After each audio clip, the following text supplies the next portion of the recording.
میرا شوہر پیر تھا۔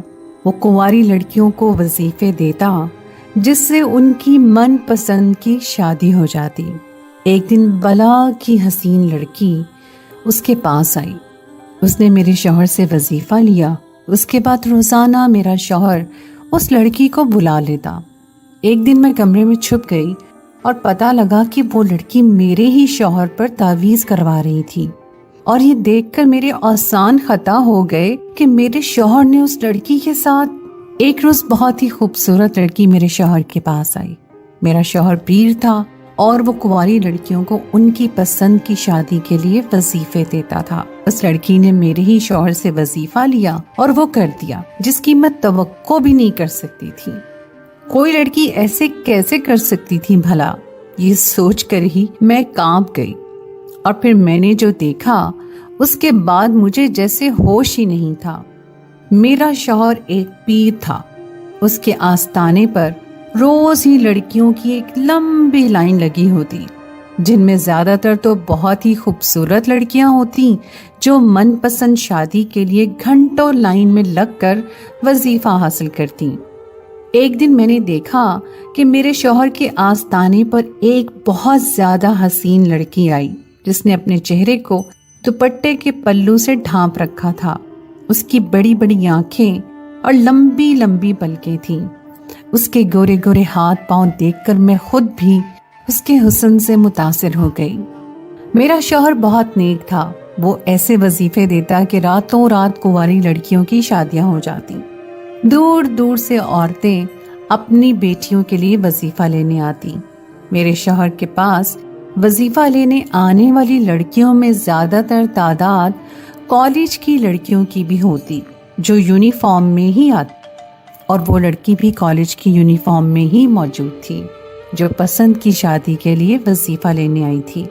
دوسرے دن وہ لڑکی دوبارہ آئی اور اس کے بعد میں نے اسے روز ہی دیکھنا شروع کر دیا۔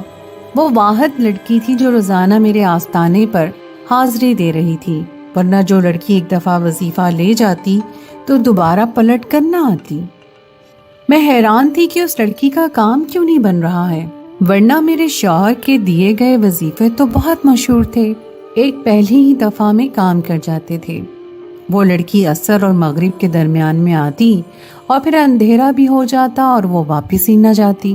میں نے اسے بہت دفعہ آستانے میں بیٹھے روتے ہوئے دیکھا۔ میں خدا سے دعا کرنے لگی کہ اس لڑکی کو اس کی محبت مل جائے۔ اس کی تڑپ اور اس کے آنسو مجھے دکھی کر رہے تھے۔ وہ بہت خوبصورت تھی، اور جب وہ روتی تو اس کی آنکھیں سرخی مائل ہو کر اور بھی پیاری لگتی۔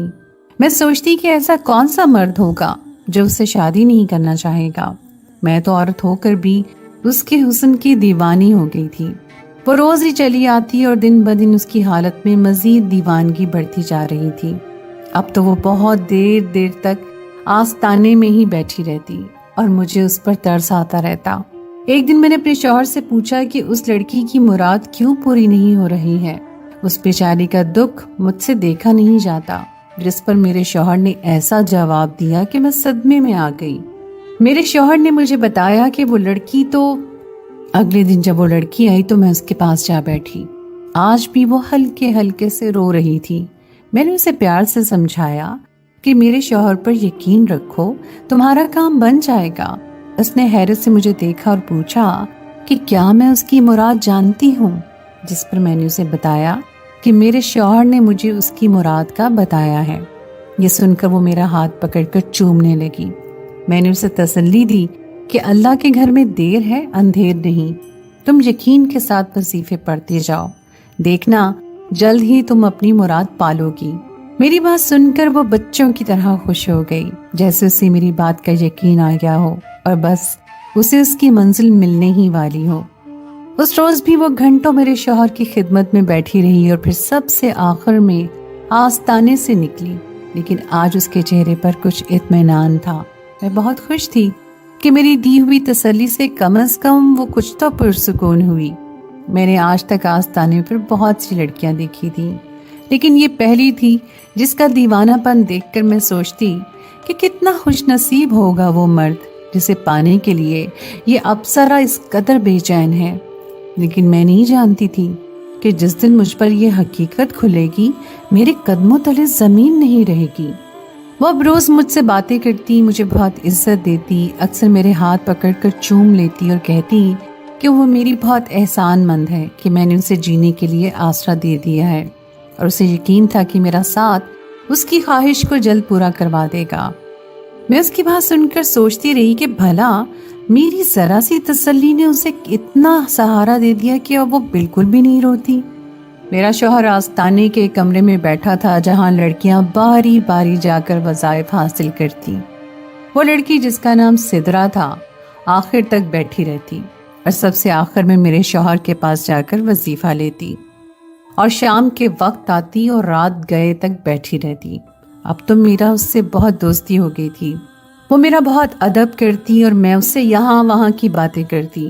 میری پوری کوشش ہوتی کہ میں اس سے اس کی محبت کے بارے میں نہ پوچھوں تاکہ اسے تکلیف نہ ہو، اور اس نے بھی کبھی مجھے خود سے کچھ نہ بتایا۔ مجھے بس اتنی ہی بات کا پتہ تھا جتنی میرے شوہر نے بتائی تھی، اور جسے سن کر مجھے بہت دکھ پہنچا تھا۔ لیکن محبت پر کسی کا زور نہیں، بس یہی سوچ کر میں خاموش ہو گئی تھی۔ لیکن میں نہیں جانتی تھی کہ میری یہ خاموشی مجھے ہی ڈس لے گی۔ ایک دن میں آستانے سے اٹھ کر اپنے گھر چلی آئی۔ میری طبیعت کچھ ناساز تھی۔ رات کے 11 بج چکے تھے اور میرے شوہر ابھی تک گھر واپس نہیں آئے تھے۔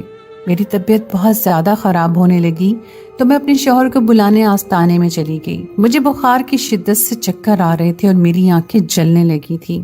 میں دیوار کا سہارا لیتے ہوئے آہستہ آہستہ سے چلتی۔ جب آستانے میں داخل ہوئی تو آستانہ خالی ہو چکا تھا، شاید سبھی لوگ جا چکے تھے۔ یہی سوچ کر میں اس کمرے کی طرف بڑھ گئی جہاں میرا شوہر بیٹھ کر وظائف دیا کرتا تھا، اور وہاں جا کر میں یہ دیکھ کر چونک گئی کہ وہ لڑکی ابھی تک اندر موجود تھی اور میرے شوہر کے قریب بیٹھی تھی۔ دھیمے دھیمے لہجے میں جانے کیا کہہ رہی تھی۔ مجھے اس کی بات تو سنائی نہیں دی تھی، لیکن رات کے اس وقت اس کو یوں اپنے شوہر کے قریب بیٹھا دیکھ کر مجھے کچھ عجیب سا محسوس ہوا۔ مجھے دیکھتے ہی وہ فوراً اٹھ کر میرے پاس آئی اور عقیدت سے میرے ہاتھ چومے۔ میرے ہاتھوں کو چومتے ہی اسے احساس ہوا کہ میں بخار میں تپ رہی ہوں۔ اس نے فوراً ہی مجھے بٹھایا۔ میرا شوہر بھی میرے پاس چلا آیا۔ میں نے اس لڑکی سدرا کو کہا کہ اب وہ اپنے گھر جائے کیونکہ رات بہت ہو چکی ہے۔ میرے لہجے کو محسوس کرتے ہوئے وہ فوراً ہی چلی گئی۔ اس کے گھر والے جانے کیسے ہیں؟ یہ لڑکی کالج سے نکل کر رات دیر تک یہیں بیٹھی رہتی ہے اور اس کے گھر والے سے کچھ کہتے بھی نہیں۔ شاید جو روز منہ اٹھائی یہیں چلی آتی ہے۔ میں بخار کی شدت میں تپتے ہوئے اپنے شوہر کو سنانے لگی جو مجھے پکڑ کر واپس گھر لے آئے تھے۔ بنا کوئی جواب دیے ہی انہوں نے مجھے دوا کھلائی اور سلا دیا۔ صبح جب میری آنکھ کھلی تو بخار ٹوٹ چکا تھا، لیکن میرے اندر کا غصہ ابھی بھی باقی تھا۔ میں ایک عورت تھی اور فطری طور پر اپنے شوہر کے ساتھ رات کے وقت ایک دوسری حسین لڑکی کو دیکھ کر جل گئی تھی۔ میں نے اپنے شوہر سے کہا کہ آج اس کا قصہ تمام کریں اور ایک ہی دفعہ وظیفہ دے کر جان چھڑوا لیں۔ میرا شوہر شاید میرے دل کی حالت سمجھ گیا تھا۔ اس نے کہا کہ وہ میرے آستانے پر آنے والی ایک مریدنی ہے، میں اسے بھگا نہیں سکتا۔ ایک دفعہ اس کی مراد پوری ہو جائے تو وہ خود نہیں آئی۔ میں نے اپنے شوہر کو دیکھا جو بآسانی مجھے بتا چکا تھا کہ اس لڑکی کو دفع کرنے والا نہیں ہے۔ جانے کیوں میرے دل میں وسوسوں نے جنم لے لیا تھا، جبکہ میرے شوہر کے پاس تو روز ہی ایسی لڑکیاں آتی تھیں۔ لیکن یہ بھی سچ تھا کہ جو ایک دفعہ آتی وہ دوبارہ نہ آتی، اور اس لڑکی کے تو جانے کا پتہ ہی نہیں تھا۔ مجھے اب سدرا سے ہمدردی ختم ہو چکی تھی، بلکہ اب تو مجھے اس پر غصہ آنے لگا تھا۔ اسی دن شام کو وہ پھر آستانے میں حاضری دے چکی تھی۔ میرے گھر اور آستانے کے درمیان میں ایک دروازہ تھا جہاں سے میں آسانی سے آتے جاتے لوگوں کو دیکھ لیا کرتی تھی۔ آج جب وہ آئی تو میں فوراً اس کے پاس گئی۔ میری طبیعت اب سنبھل چکی تھی۔ مجھے دیکھتے ہی وہ فوراً ادب سے سلام کرتے ہوئے میری طبیعت پوچھنے لگی۔ میں نے اس کا سلام کا جواب دینا بھی گوارا نہیں کیا اور سیدھے سیدھے اسے پوچھا کہ آخر اس کا مسئلہ کیا ہے جو اتنے دنوں میں بھی حل نہیں ہو سکا۔ اس نے مجھے وہی کہا جو میرے شوہر نے بتایا تھا اور جسے سن کر مجھے صدمہ ہو گیا تھا۔ اس نے کہا کہ وہ ایک شادی شدہ آدمی سے محبت کرتی ہے اور اس سے شادی کرنا چاہتی ہے۔ جس دن اس کی شادی ہو گئی وہ دوبارہ کبھی آستانے میں نظر نہیں آئے گی۔ یہ سب تو مجھے پہلے سے ہی پتا تھا۔ میں اس کی بات سن کر پھر بھی خاموش ہو گئی۔ تمہارے گھر والے کچھ نہیں کہتے جو تم کالج کے بعد رات تک یہیں جمی رہتی ہو؟ میں نے عجیب سے لہجے میں پوچھا تو وہ مجھے غور سے دیکھنے لگی۔ میرے گھر والے؟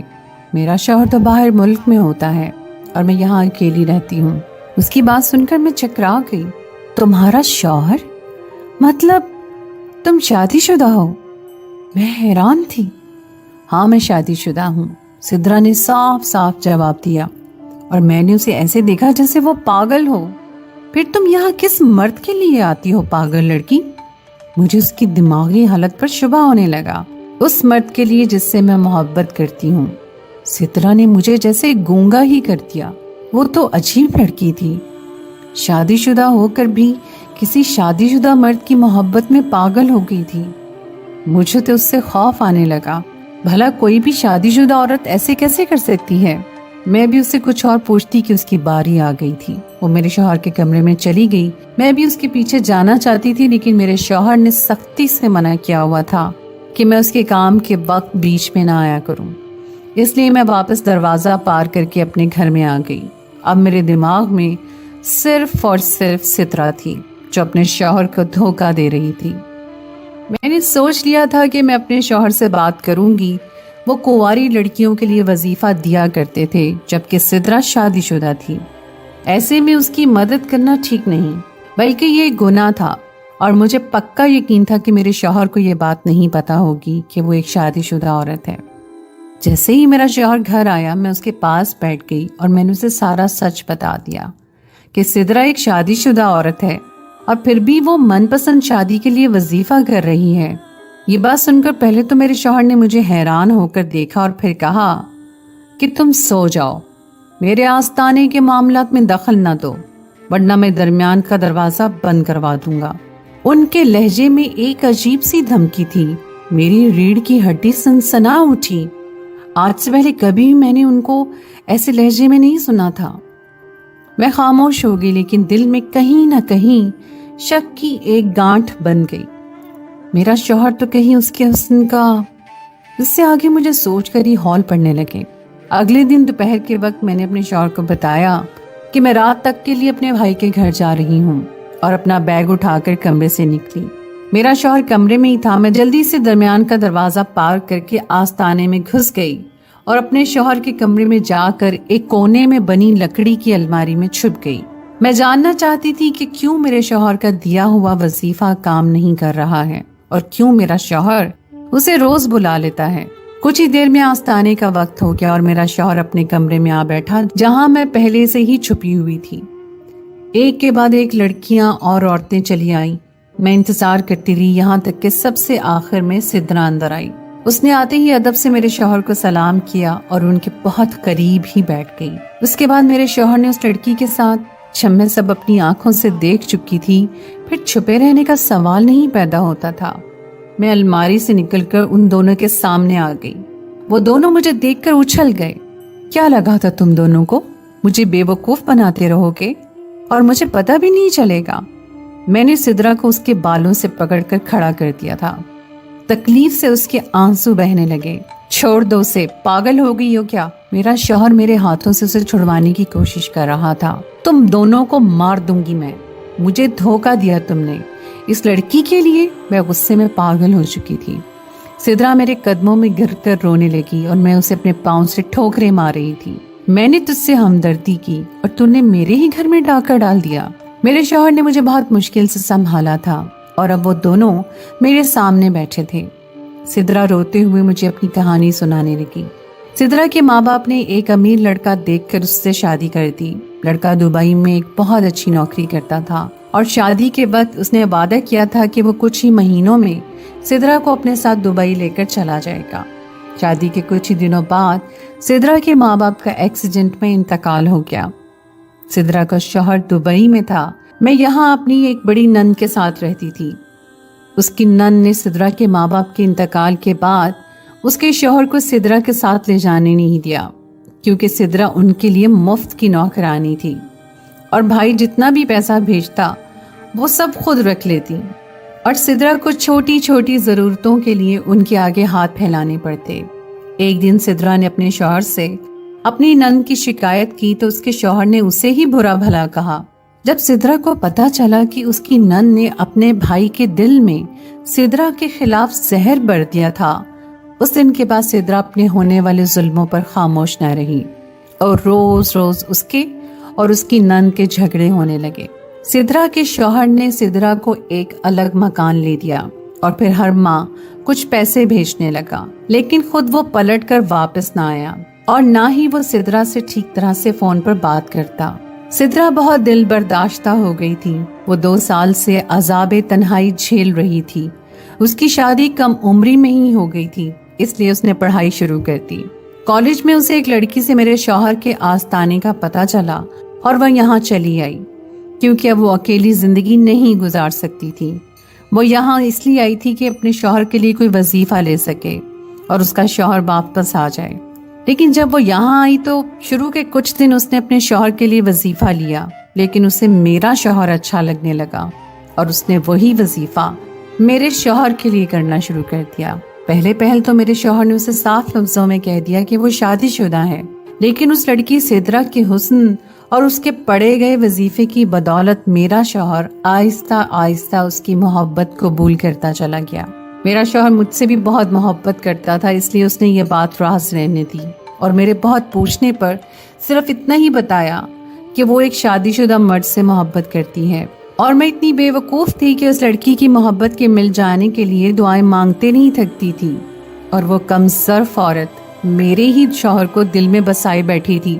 جب میں نے ان دونوں کو ساتھ دیکھا تو میرا شوہر اس کے ساتھ بیٹھا ایک وظیفہ کر رہا تھا، اور میں اچھے سے جانتی تھی کہ یہ وظیفہ کیوں کیا جاتا ہے۔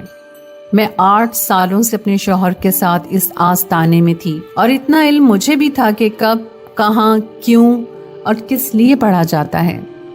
وہ دونوں مل کر رشتہ توڑنے کے لیے وظیفہ کر رہے تھے، کیونکہ سدرا کی میرے شوہر سے شادی تبھی ممکن تھی جب اس کا شوہر اسے طلاق بھیجتا، اور جیسے ہی اسے طلاق ملتی وہ میرے شوہر کے ساتھ شادی کر لیتی۔ میں جو اس کی روئی ہوئی لال سرخ آنکھوں پر فدا تھی، آج مجھے وہ آنکھیں کسی چڑیل کی آنکھیں لگ رہی تھی جو اپنی خونی آنکھیں لیے میرے گھر کی خوشیاں کھانے والی تھی۔ میرے شوہر نے فوراً اسے واپس بھیج دیا تھا۔ میں گھر واپس آ گئی اور اپنا سامان باندھنا شروع کر دیا۔ اب اس گھر میں میرا کام کیا تھا؟ جب میرے شوہر نے اپنے لیے دوسری عورت ڈھونڈ لی تھی، میں یوں بھی اولاد کی نعمت سے محروم تھی۔ میرے شوہر نے مجھے سامان سمیٹتا دیکھ کر میرے ہاتھ پکڑ لیے۔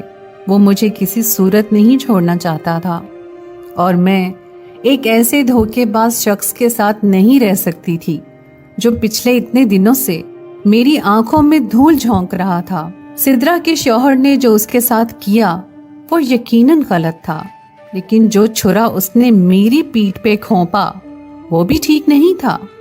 اس کی بربادی کی قصوروار میں نہیں تھی، لیکن اس نے میرا گھر ضرور اجاڑ دیا تھا۔ میں نے اپنے شوہر کی ایک نہ سنی اور سارا سامان باندھ دیا۔ مجھے اب اس گھر میں نہیں رہنا تھا، اور نہ ہی میں کبھی پلٹ کر یہاں آنا چاہتی تھی۔ میرا شوہر میرے قدموں میں گر گیا۔ وہ ہر صورت میرا ساتھ چاہتا تھا۔ اس نے مجھ سے کہا کہ وہ سدرا کو چھوڑ دے گا، لیکن وہ مجھے نہیں چھوڑ سکتا۔ میرا اس کی بات پر سے اعتبار اٹھ گیا تھا۔ جس نے پہلی دفعہ دھوکہ دیتے وقت میرے بارے میں نہیں سوچا، میں اس سے آگے کیا توقع رکھتی۔ میں اپنے بھائی کے گھر چلی آئی، لیکن یہاں آ کر مجھے احساس ہوا کہ شادی کے بعد لڑکی کا گھر صرف وہی ہوتا ہے جہاں اس کا شوہر ہو۔ میری بھابھی کو جب پتا چلا کہ میں اپنا گھر چھوڑ آئی ہوں تو ان کے تیور بدل گئے۔ وہ جو میرے آنے پر پکوان چڑھاتی تھیں، یہ سن کر منہ بنائے بیٹھی تھیں۔ میں مزید دل برداشتہ ہو گئی۔ ایسے میں اگلے ہی دن دروازے پر دستک ہوئی اور بھابھی نے آ کر مجھے بتایا کہ کوئی لڑکی مجھ سے ملنے آئی ہے۔ میں ڈرائنگ روم میں گئی تو وہاں سدرا بیٹھی تھی۔ وہ مجھے ڈھونڈتی ہوئی یہاں تک چلی آئی تھی۔ میں نے اسے دیکھتے ہی کہا کہ وہ واپس لوٹ جائے۔ میں اس کے لیے اپنا گھر کھلا چھوڑ کر آ گئی ہوں۔ جائے اور جا کر بسا لے اپنا گھر۔ وہ میرے قدموں میں گر گئی۔ اس کے ہاتھ میں کچھ کاغذات تھے، سارے وظیفے کام کر گئے تھے۔ اس کے شوہر نے اسے طلاق بھیج دی تھی۔ میرے شوہر کو اس سے محبت ہو گئی تھی اور میں اپنا گھر اس کے لیے چھوڑ آئی تھی، لیکن وہ پھر بھی رو رہی تھی، کیونکہ خواہش سے زیادہ بڑا ہوتا ہے ضمیر، اور اس کا ضمیر اسے ملامت کر رہا تھا۔ وہ روتے ہوئے معافی مانگ رہی تھی۔ وہ چاہتی تھی کہ میں اپنے گھر واپس چلی جاؤں اور وہ بھی ہماری زندگی سے چلی جائے گی۔ اس کی بات سن کر میں سوچ میں پڑ گئی، کیونکہ میری بھابھی کا رویہ میں دیکھ چکی تھی۔ وہ مجھے زیادہ دن اس گھر میں رکھنے والی نہیں تھی، اور سدرا خود ہمارے درمیان سے نکل رہی تھی۔ اس سے اچھا کیا ہو سکتا تھا بھلا؟ وہ عدت میں تھی، اس لیے فوراً واپس چلی گئی تھی۔ اس کے جانے کے بعد میرا بھائی میرے پاس آیا۔ اس نے جو بھی مجھ سے کہا تو میں نے بے یقینی سے اسے دیکھا۔